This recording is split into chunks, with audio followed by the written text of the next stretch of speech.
had a great conversation with Mike Cummings, the offensive line coach at Central Michigan.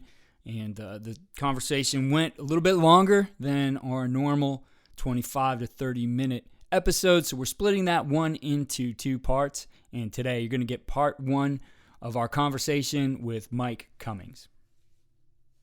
On today's podcast, we talk about the importance of basics in developing a position, how you develop your units and fit your pieces together.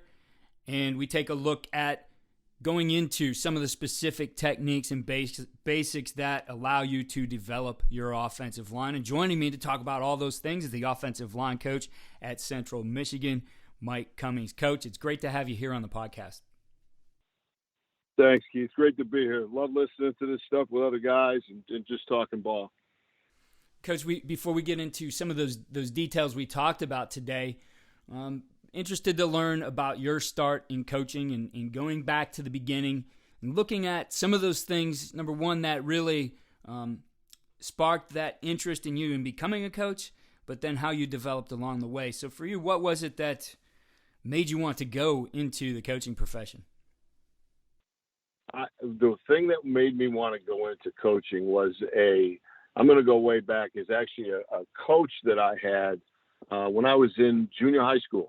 And the way he just was, he was well respected and had a great flavor for all the students in school. And I really just kind of looked at him and thought, that's the kind of man I want to be. And I really it's one of those things, you just kind of find somebody, and he's what I wanted to be like. And I always had a lot of respect for him. And that took me through. I mean, I'm in middle school, but it's it's in the back of your mind. Maybe that wasn't exactly what I was thinking at that time, but I always came back to, Ted Pasquale was his name, and that's who I kind of thought back to. I wonder how he would handle situations. As crazy as that may sound, that's what made me think about getting into it. So, Coach, as you started to get into the coaching profession, looking at especially those early years of coaching, what lessons or takeaways did you get from some of your mentors, from the situations you've been in that really helped develop you and become part of the coach that you are today? Well, I'm going to go way back, okay, because I've got a unique situation. I actually have coached at every level of football. I started out as a Division III coach, and I was at RPI. So from there, I learned, what you had to do with the players who had really difficult academic challenges, to be honest with you, and guys who did it for the love of the game. And then I was able to go back. I was a graduate assistant. Then I was I got a Division II job. So there's a little bit of a step there, and learned a little bit more about maybe the academics weren't as difficult, but you got a little bit better player maybe. All right, guys played for money, and sometimes that's good, sometimes that's bad. Now, I'm going to digress and go all the way back. When I initially got out of college, I went to coach. All right, I just had gotten out, and I got a job teaching in a high school. So I went to the high school practice, and I saw the coach, and I said, "Coach, I'd like to get involved. I'd like to coach with you." He said, "I'm sorry, we can't do that." He goes, "I don't have any money. I've hired my whole staff." And honestly, I had no idea that coaches got paid. I thought you were a teacher and you just went out and you coached. And I told him that. And he told me right then, he goes, "You're on my staff and you'll be getting paid next year." So I put that into, now I transfer, I get a Division III job and a Division II job. So if you kind of back those up, clearly my motive was not to get rich into this thing. My motive to get into it was just to teach. I really think that coaches are teachers. So I worked through as a teacher, as a coach. Then I went to the Division III school, and it's more coaching and the recruiting and so forth. But still, my roots from there, from Division III to Division II, it still was all kind of rooted in that really being a teacher of the game.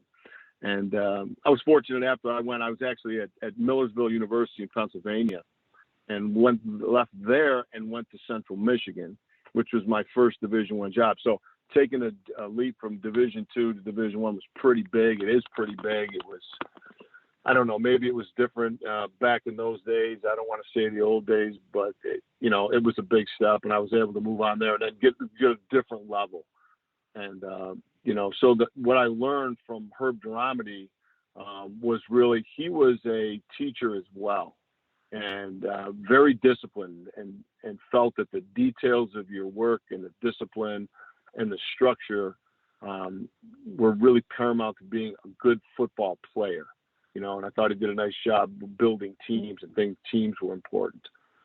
So yeah, I moved from there. I moved on. I coached in the Big Ten. I would coach in the MAC. I went to Connecticut. I was at Marshall in West Virginia, a lot of places. I coached at Virginia Military. So kind of getting back to what I said initially, I've coached at the high school level, Division III, Division II, FCS, and FBS.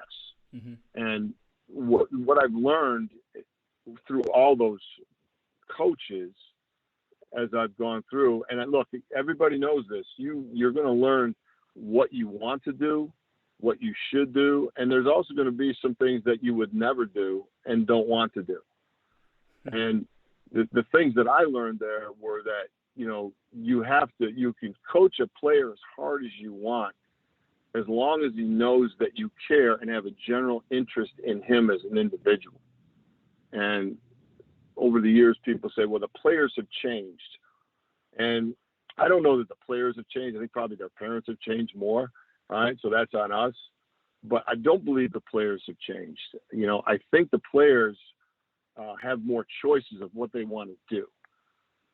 So the ones that you get, you just need to dig deeper into them. But find those players, if you can, that you would see through the same lens with.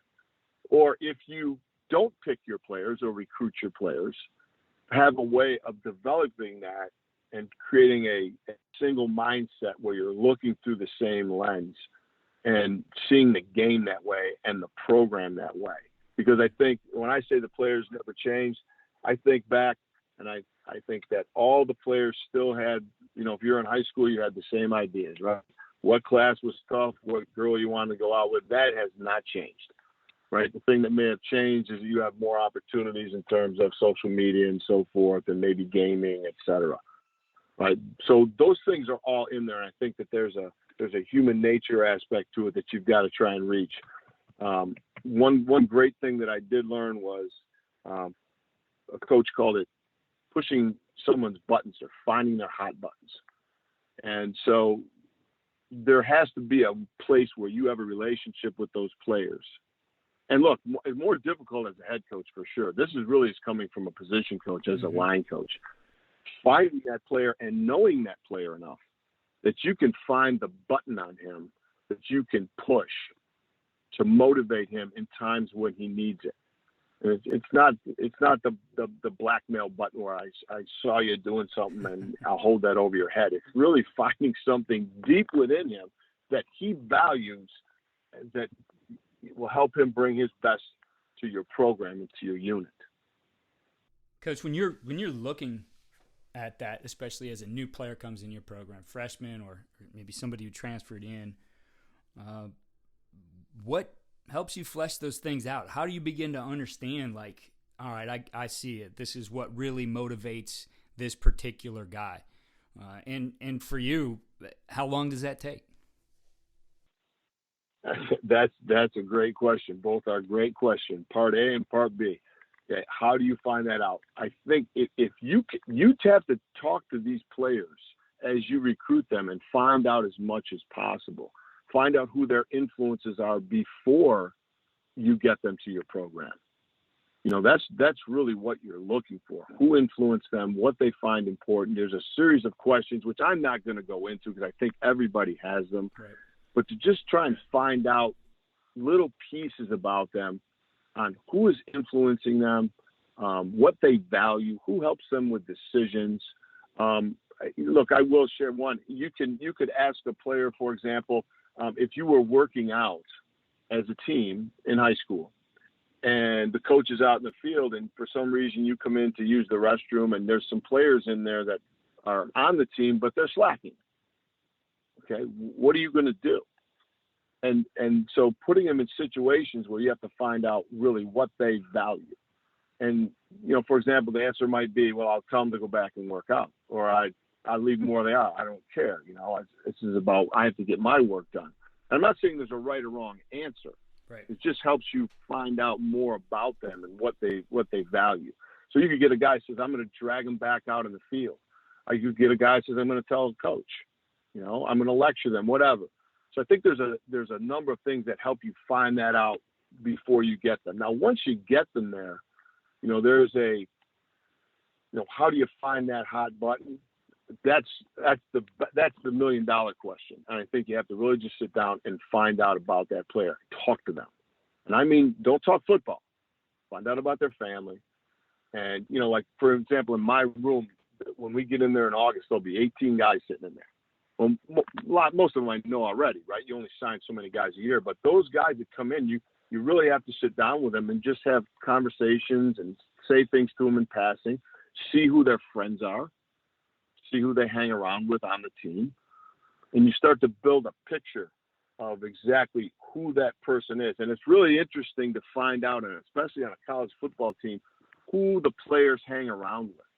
And you might catch them coming out of dinner or whatever, or just talking maybe after practice as they leave the field. And you'll be surprised to find that you've got, maybe some defensive backs that hang out with your right tackle.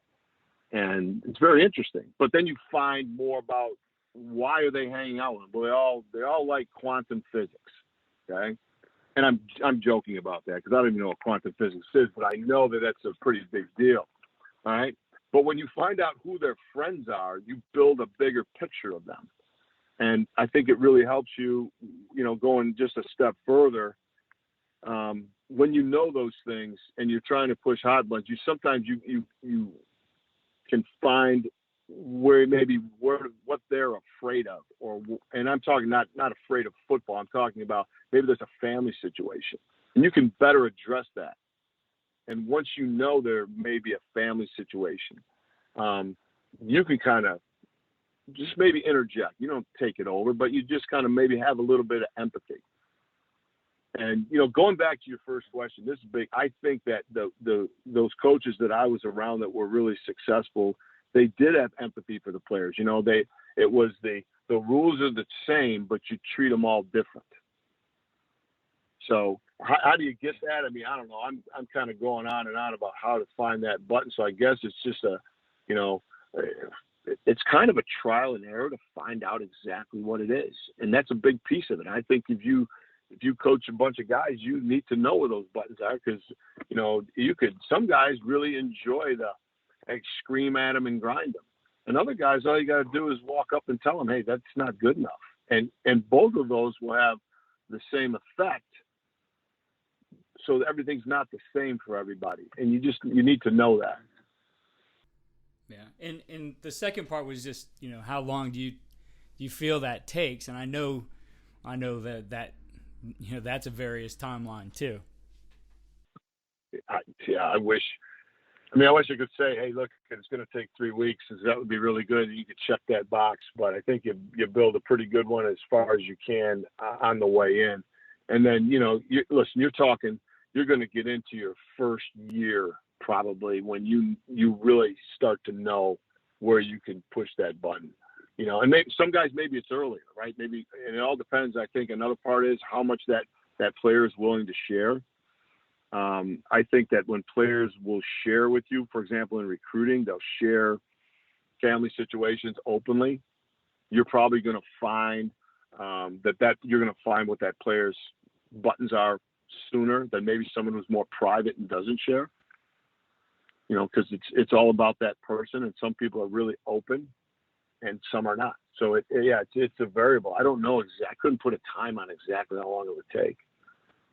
Looking at taking all those individuals then and building them into the unit, and having coached the offensive line before, having coached multiple positions, I think offensive line more than any really need to build those guys to working together. You look at on a football field, those 5 guys are together all the time, right? You're going to place receivers all over the place and running backs in different positions. You only have one quarterback, so if you have the quarterback room, it's really a different dynamic in how you develop that. So developing, you have your 18 guys. You got to find your 5 who are going to go out there first, and then obviously some of the key pieces that come in to back them up. For you, what are the keys to building that unit so it's cohesive and you're able to do the things you do? You guys are highly successful on offense at Central Michigan, and a lot of that really comes from being able to start with those guys up front. So for you, what does that process look like? Well, you have to build that unit first, and that's with a level of expectation. And coming in to a new situation, there's, the standards are what they are. You may know, you may not know. But you have to establish what your expectations and standard of play are going to be, and really, really detail it out that so you're able to look at that, and that's your compass for everything that you do. So that's got to be the number one thing I think you do as a coach as you try and build the unit. There has to be that level. It's not, there isn't 1,000 things that you have to be. It's got to be like maybe 3 things that you have to be. And then you build from there. So you're going to say that you're going to be the toughest guys that are on the field. You're going to be the hardest working. And, for example, the whole team is going to look like the offensive line, right? So as you put those in, now you're kind of indoctrinating, okay, this is what we do. And if that's the case, if that is our standard, all right, then what are the steps? What will we do as a unit? And so, we develop a list of what we do, everyday drills, for example. And these are the things we will do every day. Why? Because our compass tells us that will lead us to what we want to do and be the toughest guys on the field and be able to have the team look like us. So then there's a pride aspect in there. And I think that's a big, you have to appeal to their pride and their collectiveness.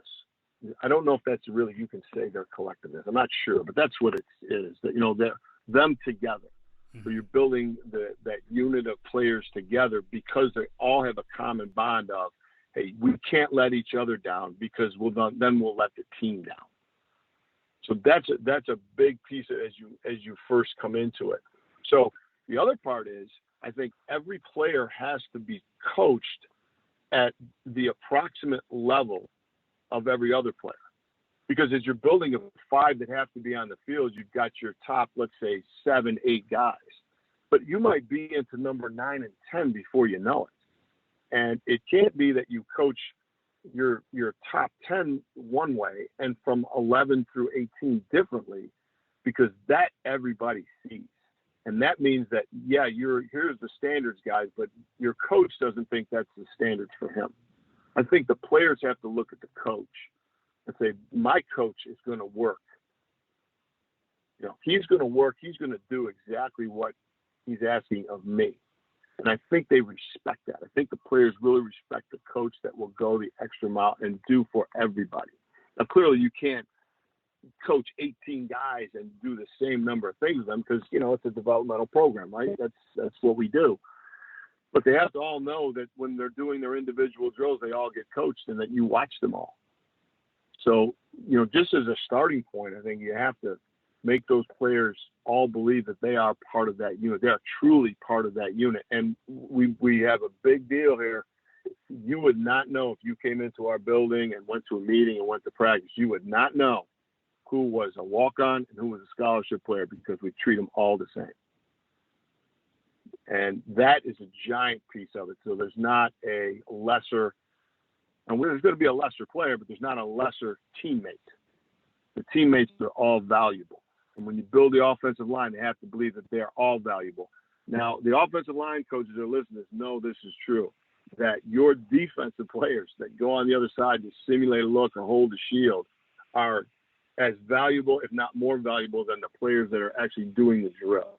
And so having that standard there says we're going to be the best at whatever you choose to do, but part of our pride is that I'm always going to give a good look so that I'm helping prepare, even if I'm not someone who's going to participate in the game.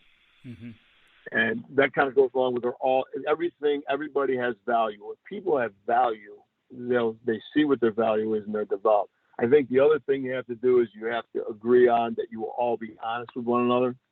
And that's going to be like, I'm going to say something to players they're not going to want to hear. And they may say some things I don't want to hear.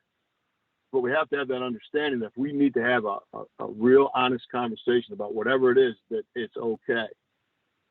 So as the players come in, they begin to learn that it's okay. And they also have to see you, I think, as the coach who's very passionate about what you do. You have to have energy, and you have to have an on-field where it's business. Here we go. And then there's the off-field where you can come sit in my office and we don't talk about football. That's okay too. I think it's okay when you build a unit like that, you have to have some humor. And we all need to be able to laugh at ourselves, including the coach. And those guys all get together, and line coaches know this. They get together, and sometimes one of the biggest group activities they can have is to make fun of their coach when their coach isn't around. And that's okay. I really don't believe you make fun of people and joke about them unless you like them anyway. I mean, if you don't, you usually don't talk about them. But so those are just some of the things that how do you get that group to build together? Because that to me is the number one thing, is get that unit. And then you go through, I mean, obviously you're hoping you have the best talent you could possibly obtained, but then you develop that talent further. And that level that's the fundamental everyday drills that you can find that you do that will prepare everybody, that are the building blocks to every other individual block, combination block, pass protection, etc. So I know that's an awful long answer to a really good question, so I hope I hit most of it. Yeah, for sure. I want to touch on something you brought up with players understanding that they have a role. And I see this often. I see it in, at the different levels I've coached at. I see it on different sports. Happens all the time that you always have more players than you need, right? There's only a certain amount of players who are going to get on the field. There's 11 in football, and there's only 5 offensive linemen, etc. Getting guys today, especially with how this world has developed into an on-demand, instant gratification type of thing, understanding their role. So I think a little bit of, I guess you could call it the dysfunction, starts to happen within a unit or within a team when either a player doesn't understand the value of his role, or he overvalues where he's at in terms of his development and the role that he can play right now for that team.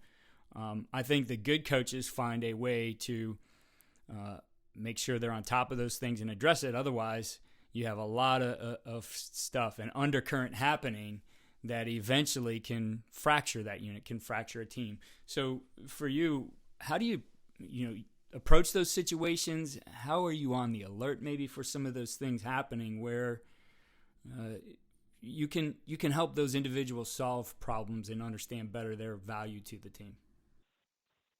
That's a great point, great question you have. There's always going to be that, what you're saying. I don't understand my role. I'm overvaluing myself, and I think it starts with honesty. And the way you do that is you start ahead of the game and try to avoid it, and you do that by being honest. And one of the ways that we always are honest with the players is we will go ahead and point out the good and the bad out of all players that are in the film. I'm not saying you can hit every player, right? That's ridiculous. You can't talk about every single guy for every play. But if you find that there is a player who is, let's say he's one of your top guys and he's not performing, then everybody in the room needs to hear the corrections and see that he is not performing. And similarly, if there's a player that's not one of your top players but is doing a great job at maybe just a drill or holding a shield, you make sure that you acknowledge that, so that there is transparency and there is honesty. And it's not one of those where I've seen that happen is when you allow less of a better player and the younger players or let's say the not group of 10 that would travel, them you're harder on. And you have to make sure that, and you may be harder on them to develop, and that's okay. I'm talking about just the point where a player actually sees that, hey, I'm doing this right. And the rest of the room will acknowledge that too. I'm probably better at this than I used to be, but by trying to say something good about players, trying to find that piece as you go through and make your daily cut-up, maybe drills and so forth, it slips them in where people know that, hey, what you're doing is good. This is a great job of both guys, the blocker and the guy holding the shield. Now, those that overvalue themselves, of course, that takes really what I'm talking about could handle both of them, right? Where you can eliminate what I call a blind spot. Right. Okay, look, you're not as good as you think, and we all see that. If we make a change from, let's say, a number 2 to a number 1, we do that in the individual meeting. I'll make them stand up and move. And it sounds very harsh, but at the end of the day, everybody sees, hey, this is how it goes, guys. And we make sure it's not personal. I love you all, but it's about production. Those that overvalue themselves think that they're better. That we'll address that, but if that may even come to a one-on-one, come to my office. This is I'm going to say something to you that you don't want to hear, but this is how it is, and this is how we see it. And that's a very frank and honest conversation. And it's never really been an issue, because if you're honest with people, they may not like it, but they're going to respect it. And I think as a coach, you need to really value more being respected than liked. It's difficult, right? And, leadership's great, but you're not going to have as many friends as somebody who just agrees with everybody.